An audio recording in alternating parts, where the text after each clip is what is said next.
सद्गुरु कबीर का एक पद है, संगत कीजिए साधु की, हरे और की प्याद, ओछी संगत क्रूर की, आठों पहर उपाद। सद्गुरु कबीर साहब कहते हैं, संगत कीजिए साधु की। साधु अच्छे लोगों की, सज्जन लोगों की, और उनके साथ संगत करेंगे तो क्या होगा? संगत कीजिए साधु की, हरे और की व्याध। वो संत जो है, सज्जन जो है, हमारे दुख को, पीड़ा को दूर करेंगे। और ओछी संगत क्रूर की, आठों पहर उपाद। अगर हम गलत लोगों की संगत करते हैं, संगति करते हैं, तो दुख ही दुख मिलेगा, पीड़ा ही पीड़ा मिलेगी। सफलता एवं उच्चता के अनेक कारक तत्व हैं। उनमें से प्रमुख महत्वपूर्ण तत्व है संसर्ग, संगत, संगति। दुनिया में 25% से लोग इसलिए दुखी हैं क्योंकि उन्हें अच्छी संगत नहीं मिल पाई। और यदि व्यक्ति को अच्छी संगत मिल जाती है तो वह ऊपर उड़ जाता है, और गलत संगत में पड़ जाता है तो उनका जीवन पतन के गर्त में चला जाता है। मनुष्य जो है सामाजिक प्राणी है, वह समाज का अभिन्न अंग है। एक एक व्यक्ति को लेकर समाज का निर्माण होता है। जैसे व्यक्ति होगा वैसे समाज। राष्ट्र कवि मैथिली शरण गुप्त जी लिखते हैं, सुधरे समाज राष्ट्र व्यक्ति से, सुधरे समाज राष्ट्र व्यक्ति से, इसका असर विश्व पर हो, जाग उठे जन जन का मानस, ऐसी जागृति घर घर हो, ऐसी जागृति घर घर हो। जन्म के कुछ ही समय पश्चात बच्चा जो है बहुत कुछ समझने लगता है, और वह जैसे जैसे समझते जाता है वैसे वैसे संग साथ करने लगता है। उनके जीवन की दिशा सही सोच और स्वस्थ समझदारी पर निर्भर करती है। यदि वह अच्छी संगत करता है तो उनका जीवन सुंदर बन जाता है, और यदि वह गलत पथ पर, गलत दिशा में चला गया तो उनका जीवन खराब हो जाता है। ऐसी बात नहीं है कि आदमी गलत कर्म कर लिया, गलत दिशा में चला गया तो अब नहीं सुधर सकता। ऐसी बात नहीं है। आदमी बदलता है, सुधरता है, वह बदल सकता है, अपने जीवन को सुधार सकता है, सुंदर बना सकता है, बस उसको ठीक प्रेरक मिल जाए। हम इतिहास में कई लोगों का उदाहरण सुने हैं कि दुर्दांत डाकू अंगुलीमार कैसे सुधर गए। जब उनको महात्मा बुद्ध जैसे कारुणिक और दयालु हृदय का भाव मिला, उनकी संगत मिली, तो वो सुधर गए, अपने जीवन को सुंदर बना लिए। तो इसलिए संत गुरुजन कहते हैं कि अपना रास्ता ठीक चुन लो, सत्संग से जुड़ जाओ, ताकि तुम्हें अच्छे और बुरे का, हानि और लाभ किसमें है, पाप और पुण्य क्या है, किसमें बंधन है, किसमें मोक्ष है, ये सब की जानकारी तुम्हें सत्संग के माध्यम से हो जाएगी। सत्संग के बिना हम क्या गलत है, क्या सही है, हमारा कर्तव्य क्या है, ये हम नहीं जान पाते। सत्संग के माध्यम से ही हमें ये सब चीज़ की जानकारी होती है। हमारे माता पिता के प्रति, हमारे गुरुजन के प्रति, संत महापुरुषों के, संतजनों के प्रति हमारा क्या कर्तव्य है, हमें क्या करना चाहिए, ये सब की जानकारी सत्संग के माध्यम से ही होती है। सत्संग और सद्विचारों के बिना जीवन कैसे जिया जाए, यह हम जान ही नहीं पाते, और पूरा जीवन दुखों की आग में जलते जलते कट जाता है। एक बात और होती है कि सत्संग में आने के लिए व्यक्ति को बुलाना पड़ता है, प्रचार करना पड़ता है, लेकिन कुसंग में जाने के लिए कुछ नहीं करना पड़ता, व्यक्ति बस चला जाता है। अभी हमारे बाबू गुरु भाई कितना प्रचार किए, रैली भी निकाले, लोग आए, बैठे, सुने, समझे। तो कहने का मतलब है कि सत्संग के लिए प्रचार करते हैं, लेकिन कुसंग में जाने के लिए नहीं करते। इसी प्रकार से सीढ़ी पर जब चढ़ते हैं तो मेहनत करनी पड़ती है, लेकिन पतन के लिए कोई मेहनत की जरूरत नहीं, व्यक्ति बस चल पड़ता है। इसी प्रकार से ऊंचाइयों पर जाने के लिए मेहनत करनी पड़ती है। तो सत्संग के बिना हम यह नहीं जान पाते कि हमें जीवन कैसे जीना है, और अच्छे काम के लिए, शुभ कर्म के लिए व्यक्ति जो है सोच में पड़ जाता है, विचारते ही रह जाता है। इसी बात पर मुझे एक कहानी याद आती है। एक व्यक्ति था, उसके पास एक गधा था, बड़ा दार्शनिक और विचारक गधा था।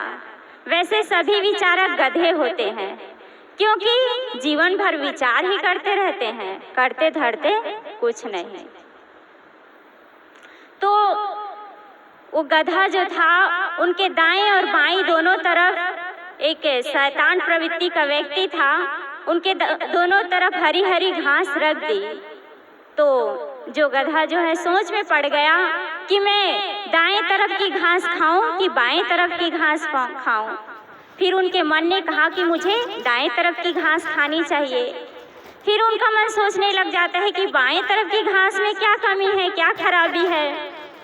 इस प्रकार से वह सोच रहा है, और एक दिन हुआ, 2 दिन हुआ, घास पड़ी है और गधा खड़ा है, बस विचार रहा है कि दाएं तरफ की घास खाऊं कि बाएं तरफ की घास खाऊं। इस प्रकार से 3 दिन बीत गए और गधा जो है खड़ा रहा, सोच ही करता रह गया। और चौथे दिन उनको कमजोरी के कारण वो गिर पड़ा और मर गया। यही किस्सा हमारे जीवन की है, हमारे ऊपर घटित होती है। हम अच्छे कार्य को करने के लिए, शुभ कर्म को करने के लिए, पुण्य के कर्म को करने के लिए, धर्म के कार्य को करने के लिए सिर्फ विचारते रह जाते हैं, करते धरते कुछ नहीं। और कहते हैं कि आज कर लेंगे, कल कर लेंगे, परसों कर लेंगे, लेकिन हमारे सदगुरु कबीर साहब कहते हैं काल करे सो आज कर, आज करे सो अब, पल में परलय होएगी, बहुरी करेगा कब। तो हम लोग जो पुण्य कर्म है, धर्म के कार्य है, उसको कल पर टालते जाते हैं, लेकिन हमें उसे आज ही कर लेना चाहिए।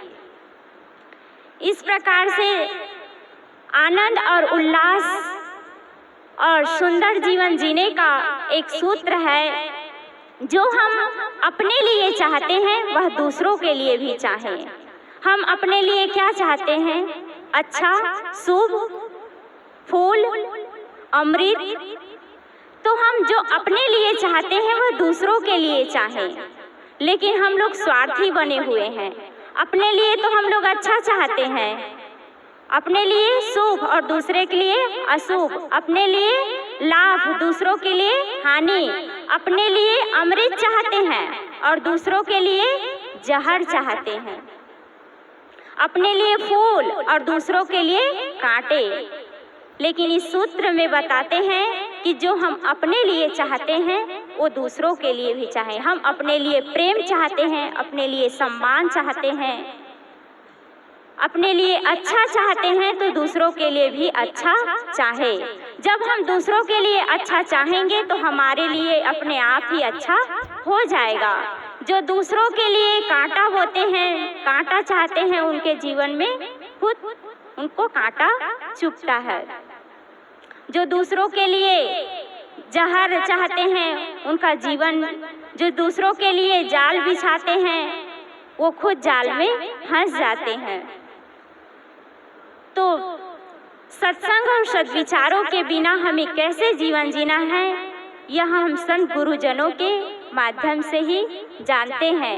आज व्यक्ति जो है आपसी फूट, कलह, राग द्वेष के कारण कितना दुखी है, और जो स्वयं दुखी होगा वह दूसरों को भला कैसे सुख दे सकता है।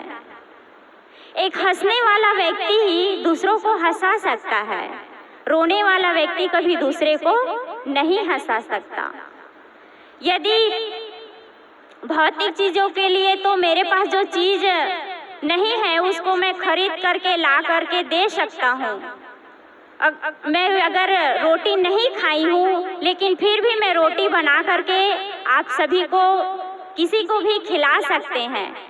लेकिन खुशी प्रसन्नता यदि मैं स्वयं खुश नहीं हूँ, मैं स्वयं प्रसन्न नहीं हूँ, तो दूसरों को हम खुशी और प्रसन्नता नहीं दे सकते। इसलिए हमें स्वयं अच्छा बनना है और दूसरों को भी अच्छाई देना है। आज व्यक्ति जो है दूसरे की उन्नति को देखकर खुशी नहीं मनाता है, वह जलता है। दूसरे की प्रगति को देखकर परेशान होता है। लेकिन अगर हम सही रास्ते पर चल रहे हैं तो हमें डरने की कोई ज़रूरत नहीं है। चाहे लाख मुसीबत आए, लाख कठिनाई आए, हमें अपने मंजिल पर पहुंचना ही है, पाना ही है। किसी विचारक ने बहुत सुंदर कहा है कि लाख मुसीबत क्यों ना आए, लेकिन हमें अपने मंजिल से नहीं हटना है, अपने मंजिल पर डटे रहना है। इसलिए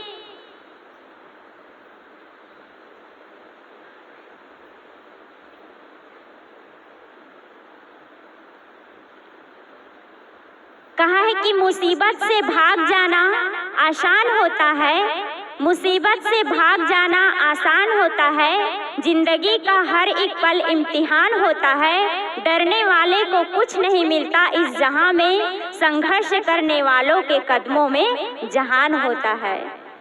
तो हम अगर सही रास्ते पर चल रहे हैं, सच्चाई के मार्ग पे चल रहे हैं, तो चाहे कोई कुछ भी कहे, कुछ भी बोले, हमें वहाँ से हटना नहीं है जब तक हमें अपने लक्ष्य की प्राप्ति ना हो जाए। यदि हम तन मन धन की शक्ति से शक्तिशाली हैं तो दूसरे को पीड़ित ना करें, दुख ना दे। हम तन मन धन से शक्तिशाली हैं तो उससे हम सेवा करें, तन से, मन से और धन से। कहते हैं कि जंगल में आग लग गई थी, पूरा जंगल बहुत भयंकर जल रहा था और गांव बस्ती के जो लोग थे उस जंगल के आग को बुझाने के लिए लगे हुए थे।